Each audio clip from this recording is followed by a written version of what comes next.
We have a quorum. Thank you very much for your appearance tonight.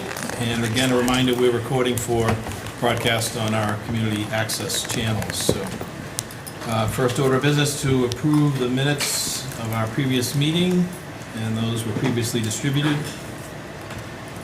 Moved. Second. Moved and seconded.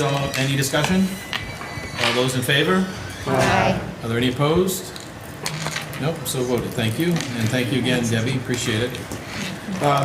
Before I turn it over to Sean, I want to just cover one item and a little update related to that that's pretty important, I think. So those of you who either were at the last community forum or watched it online afterwards or talked to somebody who was there, there were concerns raised, particularly with a couple of residents, but more specifically the Conservation Commission members and agent relative to specifically the wetland delineation, and the concern that we had not or didn't have any plan to take care of doing that function at this stage of the product schematic design.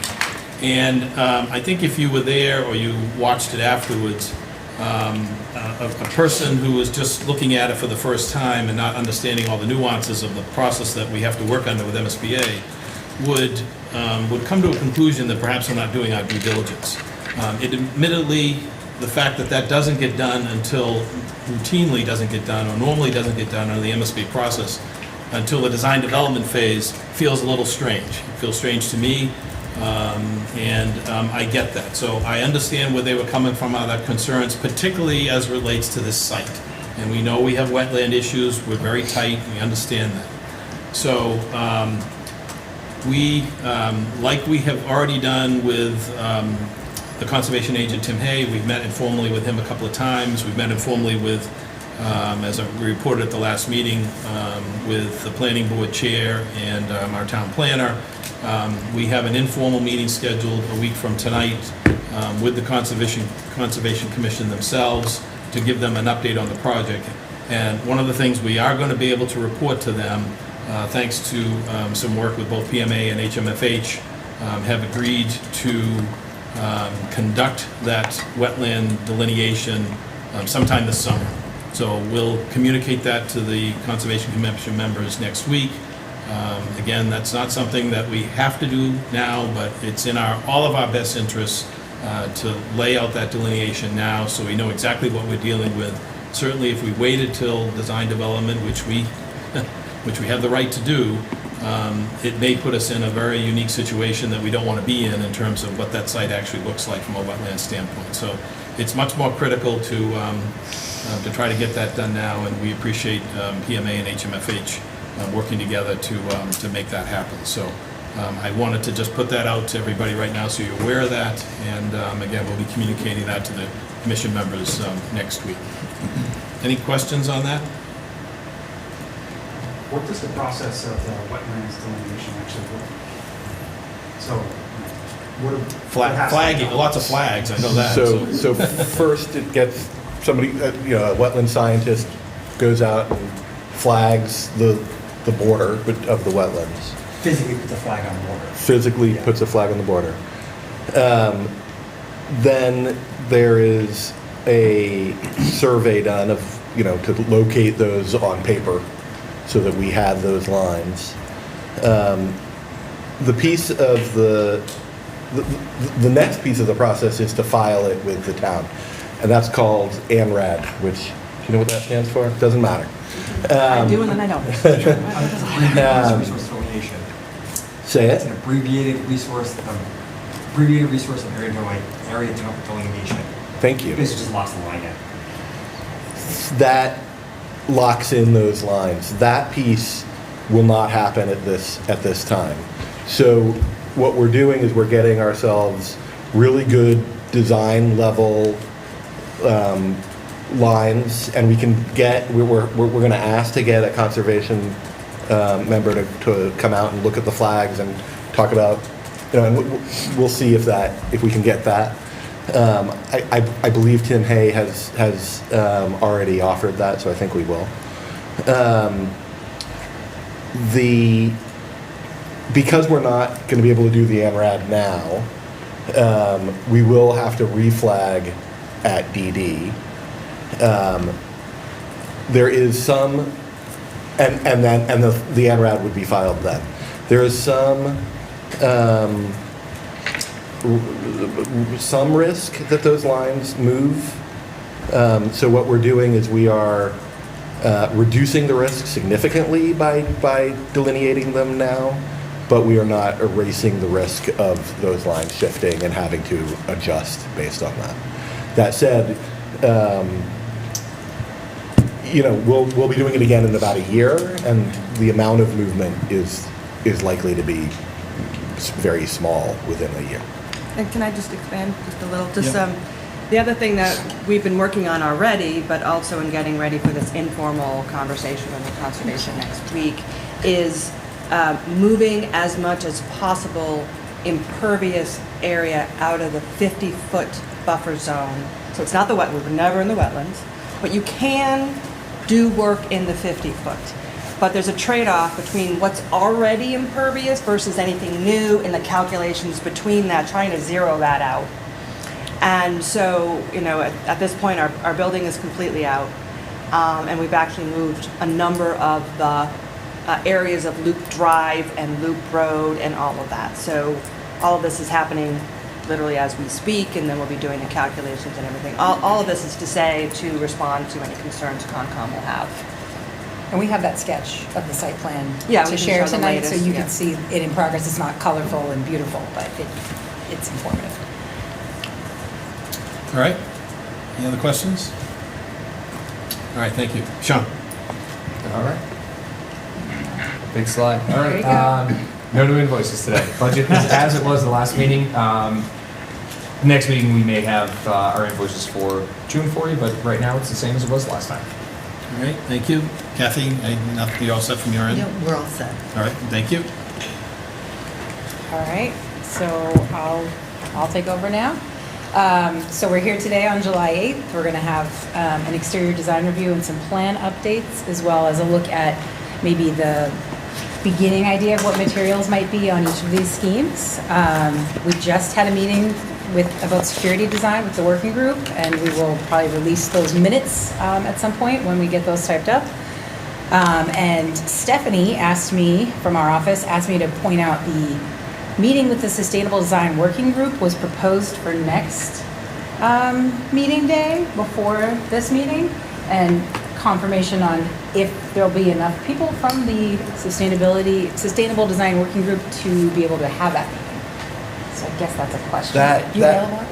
That meeting will be where we What? the first presentation of the life cycle cost analysis. So it's starting to hone in on what mechanical system that group selects, and then we'll be bringing that back to this. You available? Okay, It's the 22nd, the next day of this meeting. I'm Dublin. You're in Dublin? That's a shame. Well, that sounds like more fun. What about you, David? What time do we do it? It's just a little, like usually 3:30 or something. Yeah. So we'll have to double check all of our attendees. Yeah, I wasn't sure who was actually on the All right. group. So I don't didn't go to the remember last everybody one, either. So I'm not sure. Sarah's the one that's not here. Okay. Yeah. So, That's right. Well, and if there's going to be low attendance, I think Stephanie was saying like maybe we'd push it out a bit if we had to. I don't know. yeah, and no offense to Scott, but if he's the only one missing that isn't available, we'll move ahead. So, Yeah, that makes sense. I mean, if And we know have a- we if know have how a he feels quorum about of- PV, so we don't have to talk about that. Yeah. He's made that perfectly clear. So that was it for work plan, and then, we've got meetings coming up with you all, and that's on the slides you all have. So I'll delve into the meat of the presentation, as it were. So we took a look at both of the schemes that we showed a month ago now, the curve and the fold, and did quite a bit of development on both of those. A lot of the major changes in the plan and shifting were knowing that it's going to be a two-phased project. We were able to take the upper wing and slide it closer to where the existing school would be, but since it'll be phased, that's not an issue. That building will be coming down before the upper wing is built.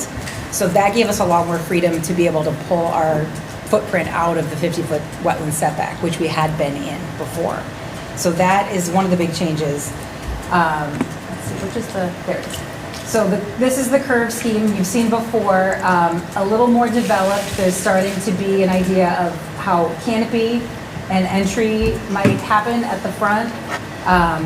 There's been a little bit of tweaking in the design of this one, thinking that the wall would really be more of a face with a parapet, and so the roof behind would be flat. I think that would be a lot easier to construct, and it would just be that this wall would slowly taper up as it goes across the building. So it does create the look of the unified thing, but it's not actually necessarily, especially in the two-story zone here, you know, this is wall coming up from the roof, which is at this glass line, and it starts to do that here as well. But by the time you're about here, you're almost at, you're at the 3-story height, and then it rises up again. And you can see it a little more clearly. We wanted to do sort of another view of each of these so that, it's a little more easy to comprehend what the massing of the building is from these views than it is from the perspective. I think the perspective really helps what you'll see as you're approaching the site, but this really helps you see what the building form will take. So you can really start to see that parapet coming around and forming this, what, from the ground is reading as a continuous arc of space. We are still articulating some of the larger programmatic important spaces, this being the art and music rooms here. This is the library and meeting space and the entry and some of the other, I think this is STEM and art and music. And we also are still articulating the stairs a little bit with the glacier area. We're really trying to create a feeling that this wall is its own item. And you'll see in the later parts of the slides, I did sort of take a look at different materials and how they might be applied. The idea that the brick or masonry or whatever that material is on this curving wall would be pulled away a bit, and the glass really allows that break to happen so that it can be its own little animal in front of another building, and so it really reads as this pure form, for lack of a better term. Please do not get too focused on this site, because this was old when this was drawn, so things have changed, and it was a little bit of an artist's thumb. There's only one loop drive there, so the site was so you can see it in context, and you can really more clearly see the idea of maybe a canopy system in the front that connects into the entry here, the single entry that we have there. Plan-wise, the plan layout and arrangement of spaces is very much the same as you've seen in the last presentation. Just this is sort of really, we're showing these because just to give you a chance to see how it forms on a curve versus how it forms on, for rectilinear forms all coming together in the fold. So you can see that the curve by its nature is creating a little more space in these hallways. So if this is the scheme that's selected, we'll have to do a bit more massaging in the back here to bring the building into the net to gross of 1 and 1.5 that the MSBA requires. This one at the moment is a little larger, but these angles and spaces that the curving inner edge creates are also an opportunity for these extended learning commons to happen and could be pretty dynamic. So there's pluses and minuses. It's a little more geometries to get this to work, but doable. But I think you could end up with some very dynamic spaces within the building. You want to talk about Yeah. the classrooms? The classrooms? That they're not all the same. Oh, yeah. So as you go around the curve, I think we're doing our best to regularize these, but as you can imagine, with a curving face wall, they are a little bit segmented. So these 3 walls are all flat, but they're maybe not at right angles. And at the moment, this wall would be curved within the classroom. It's the window wall, so mostly we'd use that for storage of books and stuff. So it's probably not going to be a teaching issue to have a curved wall at the exterior. Not a teaching wall, marker boards, or any of that stuff. But it is a consideration when we're laying these out. And the same is true over here and in the administration spaces. So, maybe the desks go on this wall or the straight walls as opposed to trying to go right up to the window wall. The back, everything is all rectilinear. So, in these back rooms, we would strive to make those all rectangular. So it would really just be these front ones that are a little different. Sometimes it would be logical because it's music or art or other special spaces, so those being different. Makes perfect sense. The classroom's a little more unique, but totally doable. We've definitely done this. We did a school where every classroom was different from every other classroom, which we're not trying to do here. That's a bit much, but we have done it. So upstairs, all pretty much the same with the library happening here, the gym, the multi-purpose, some of the OT/PT and special education spaces, and then, the classroom wing happening, art being on the top floor of either of the two wings to get opportunity for skylight in the classroom. In this scheme, in both schemes actually, the STEM room is actually a little bit closer to the rest of the school, which I know it's used by all schools, so I think that's maybe a benefit in the layout. And then you can see the third floor. So in the fold, go ahead, sorry. Yeah, just want to see if there's any questions Oh, sure. before we move on to the next. Oh, we have option. models of these which we can gather around maybe at some point. We Yeah. opened up the tables for access. You'll see on the agenda, I have potential vote. I mean, I think the original discussion was perhaps we would just talk about it tonight and let you think about it, but in terms of timeliness of the process from our team standpoint, I think if you're ready to make a decision tonight, I think it would be helpful for us to do that. I don't want to force it unnecessarily, but I don't want to string it out if you're ready to make a decision. And so, maybe what we do is present both options like we did before, maybe just take a short break, you can look at the model, and we'll come back and somebody can make a motion if you're so inclined. So, any questions on the curve before we move on? Okay. So then the fold is the idea of, the kind of the nestling of the wings within each other, still maintaining that. So, and where they happen, that the roof line sort of steps up and creates maybe a little break with glass, and that's what kind of folds and nestles into the next wing. And then for the lower school, it kind of hugs itself in this way here. Again, we've developed this so that the upper school is outside of the 50-foot wetland setback, as is the back of the school in both of these. We were in it very slightly before, and now we're out. And then sort of canopy, it's mostly evolution of each of these schemes. There really aren't vast changes from what you've seen before, just like development and work on them. So again, another axonometric showing how this building might come together and look. The curved wall obviously is very clear how it would create a unified connection visibly between the buildings, but I think even though this is, 4 items, we would work using materiality and scale and language to create a unified feeling to this school. It would not feel like 4 unique buildings with each one a different crazy color or something like that. It could be very unified even with the shapes and forms that are kind of hugging one another. I think that's all I'm saying. And glass layouts are more or less the same on this one, just sort of slightly tweaked for the design that it is. So floor plan, very similar. As you can see, because these are parallel or could be, or even if they were maybe angled, you're able to, have a tighter footprint right off the bat with this one. So it's inherently more efficient, but I think either one would be made efficient. We would do that. This one just does it quicker. All of the spaces are in the same spots. These classrooms, again, of course, are all boxes and no curves to be had inside the rooms. So that's maybe a benefit. There are some triangle spaces at this point. We'll try to work those out or make them make sense.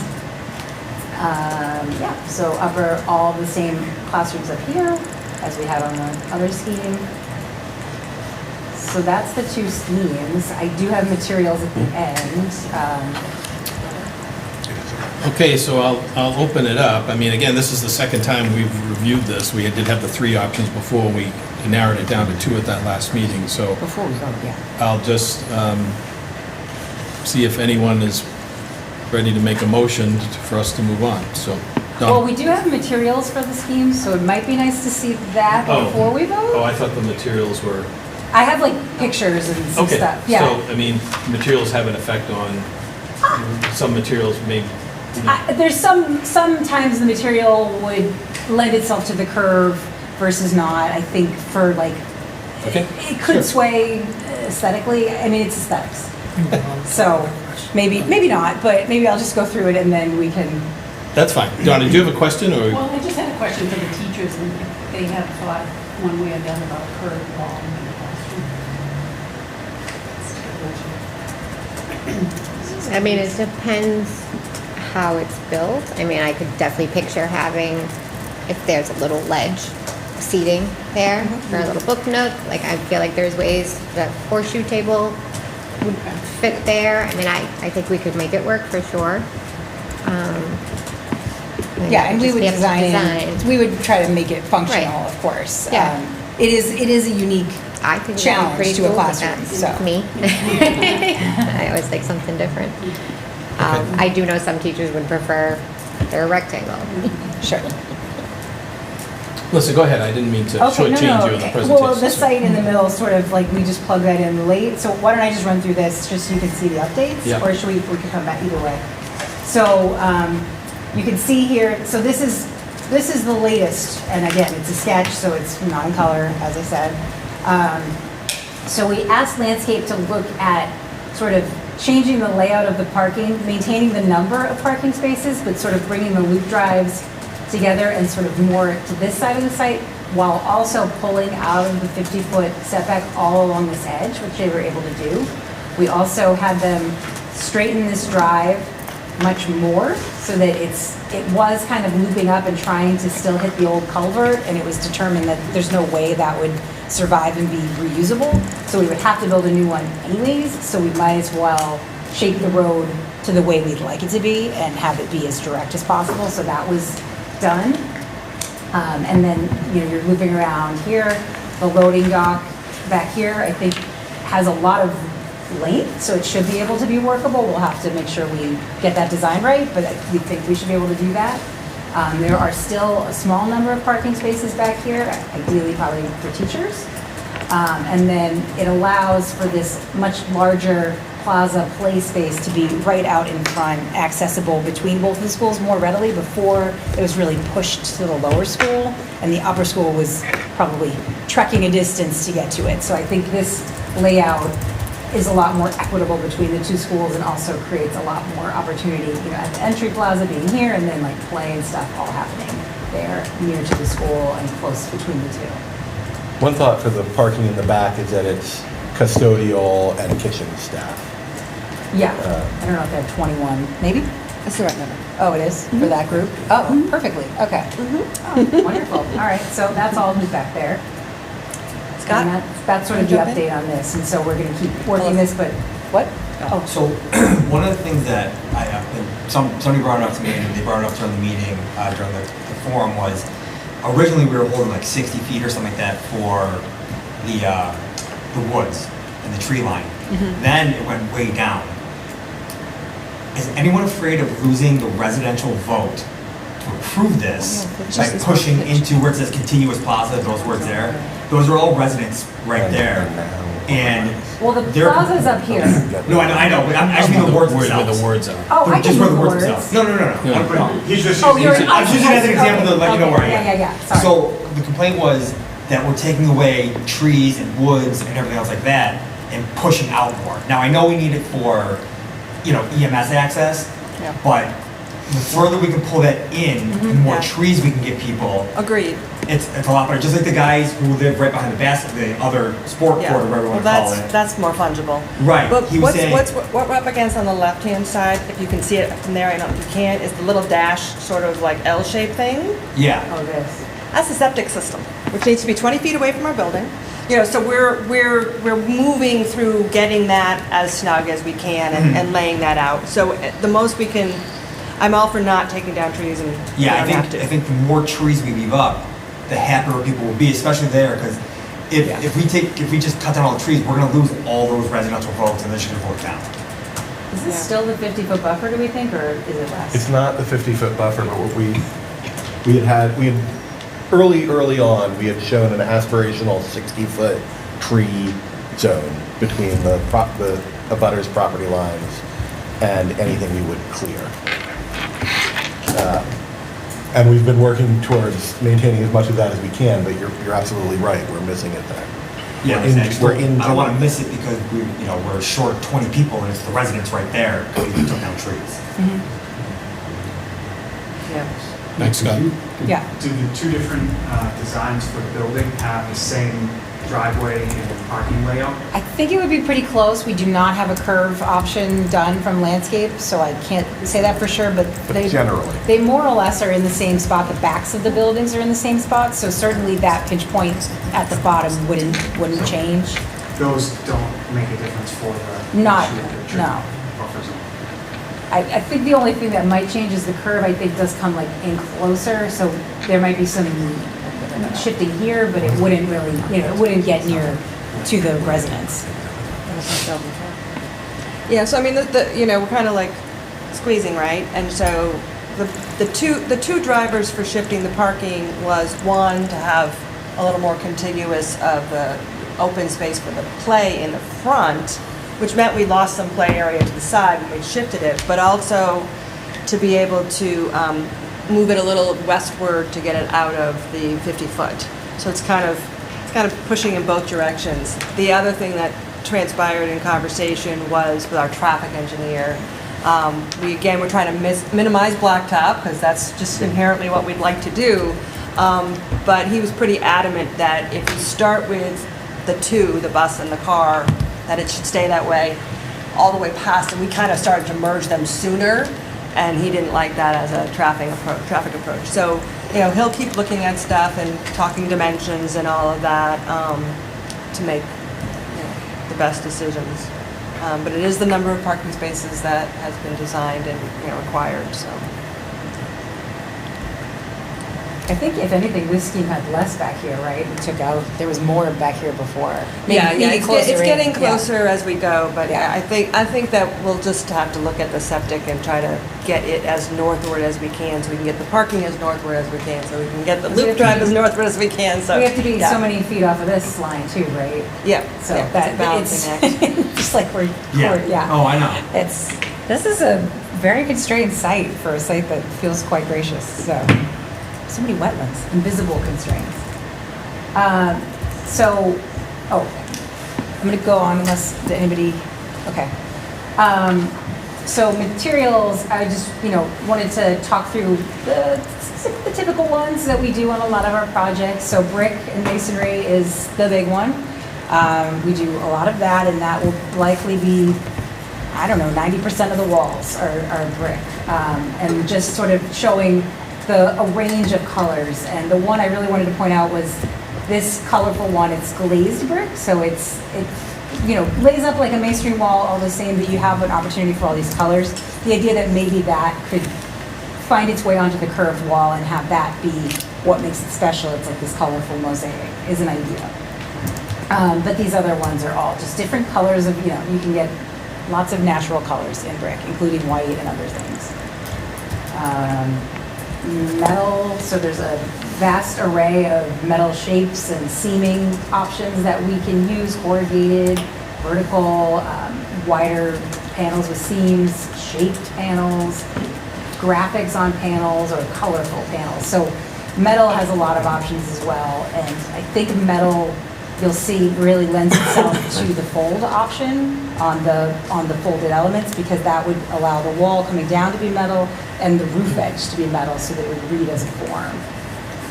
Phenolic is another one we often use, so you can get wood look, you can get wood veneers in phenolic, and they're never going to change and they're not going to weather, and you can also get beautiful bright colors. And then windows and curtain wall, obviously that's going to be a large part of any facade. So, unit windows here, and then a couple of images of windows integrated with curtain walls in areas of importance. This was going to be an entry, this is a connector piece on a building, and then sort of larger swaths of curtain wall at entries, or this was at a cafeteria middle zone.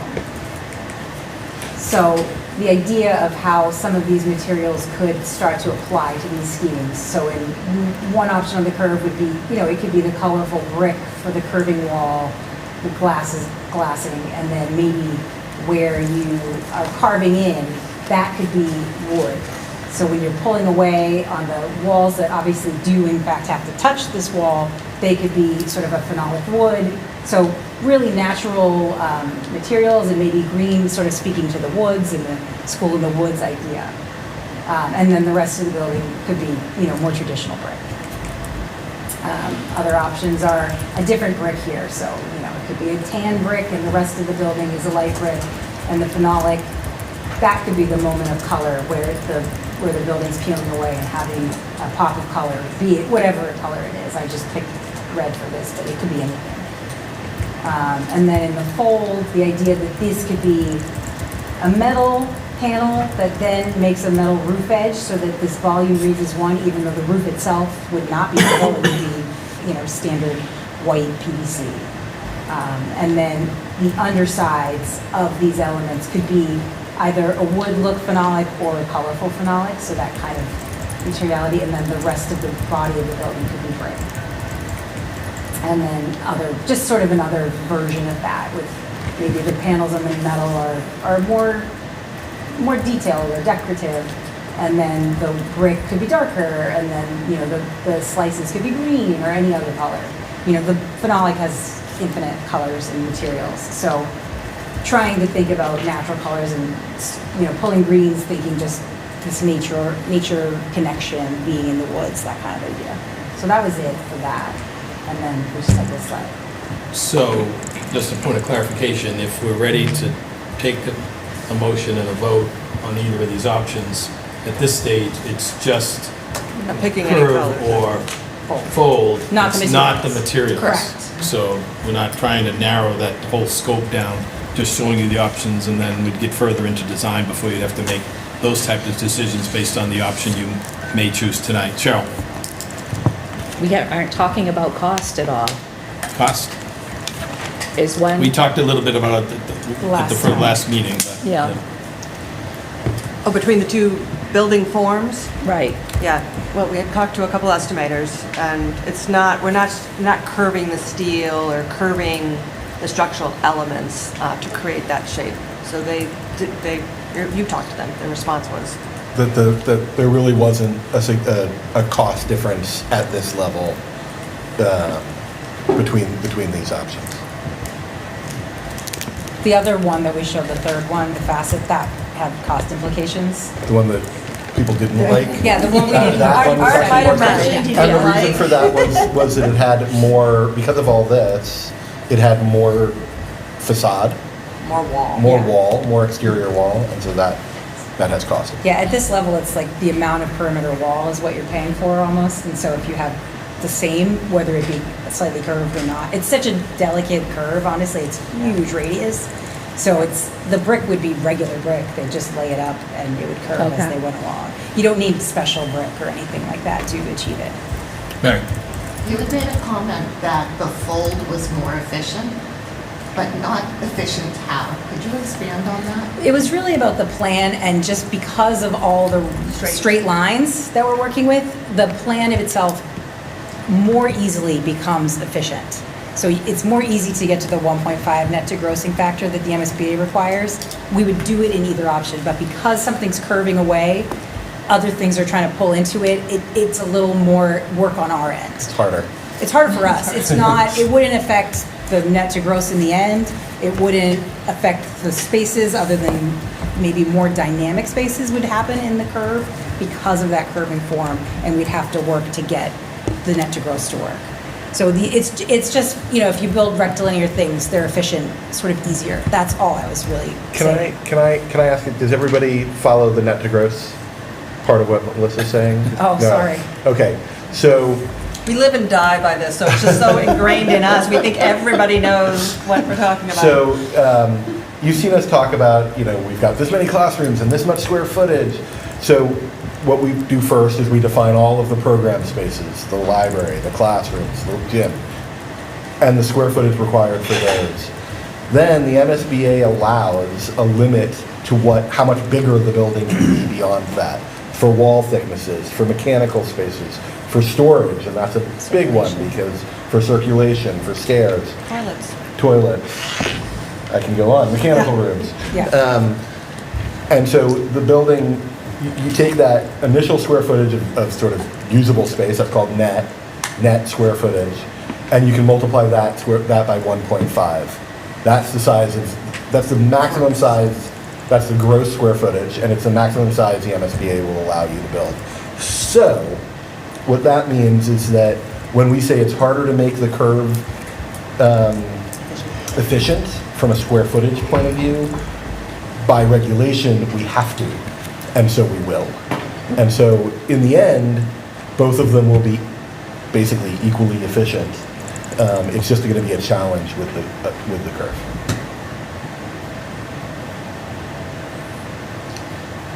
Dave? Yeah, just two things. I mean, I don't know, I talked to a developer over the last couple of weeks. I'm just still skeptical. I love the look of the curve, but I can't believe it's gonna be about the same price. I said the same thing, which is why I made him call cost estimators. The example that he used was, almost everybody loves an arched doorway, but you only see rectangular ones. It's cost. It's O&M long-term. If there's an issue or a problem, or even on the inside, you're going to have classrooms that are going to be dimensionally a little bit different because of the curve. You put all of that together, 10 years later, you have to take a wall down, you have to move a wall, you have to do something. There's just got to be more cost. And again, I'm not a developer, but if that's what the person is telling me, it's just hard for me to believe that there wouldn't be a material difference either upfront or long-term over the course of the project.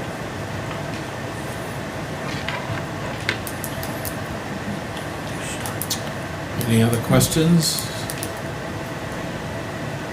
Is anybody at the point where they would like to make a motion? I'll make a motion to proceed with the fold. A second. I'll open that up to discussion, including if somebody, as part of discussion, if somebody would like to call for a recess to look at the model, but we don't have to do that if you're so inclined to take your vote as is based on the discussion so far. Any other? Just Mark? two quick points. One, I think the fold does more resemble this building, which I think has been pretty well received. And the second is, I believe, in my opinion, the fold, it's going to be, it's going to be a big building with lots of kids, and it could be overwhelming for some, especially our youngest students. So I think the fold makes it look a little bit smaller rather than more of that bigger curve. So just two thoughts. I think the fold is more of a classic look versus a more modern style. I think it matches the buildings more in town, the fold, more so than the curve. We don't already have anything existing. We're not married to a curve. Any other questions, comments? Seeing none, I'll call for the vote. All those in favor? Aye. Any opposed? One. And you wish to be recorded as opposed, Dave? Opposed, Yeah. Okay. All right, so voted. Thank you. Thank you.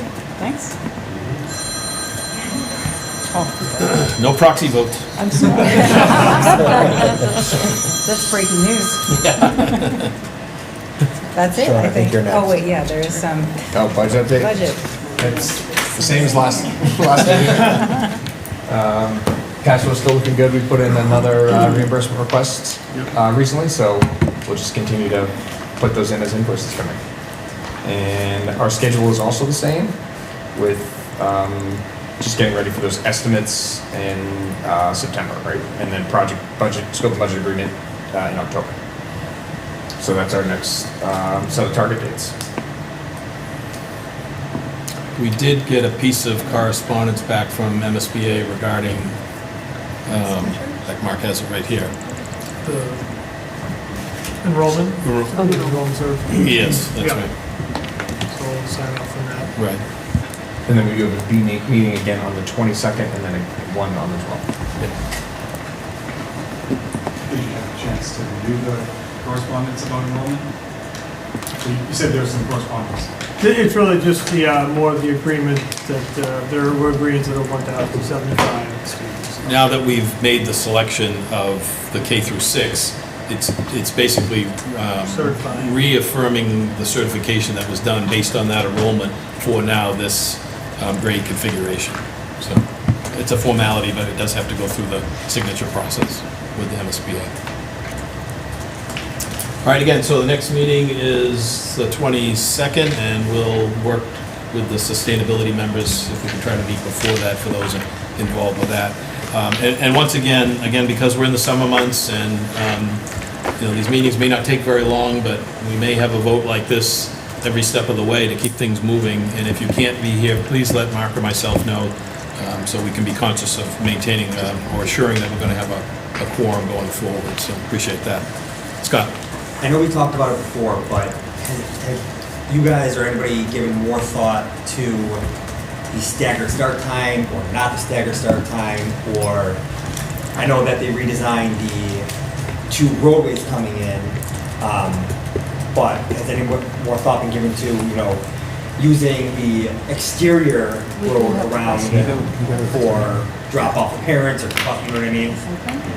Yeah, we as a buffer, you can answer the first part, but the second part, we are looking at having a vestibule into the cafeteria as a Okay. potential drop-off area, again, should the school. On the backside there? As a backside, because in the morning, a lot of times kids are gonna go there to get their early breakfast or whatever, so it's a Yeah. good sort of gathering spot.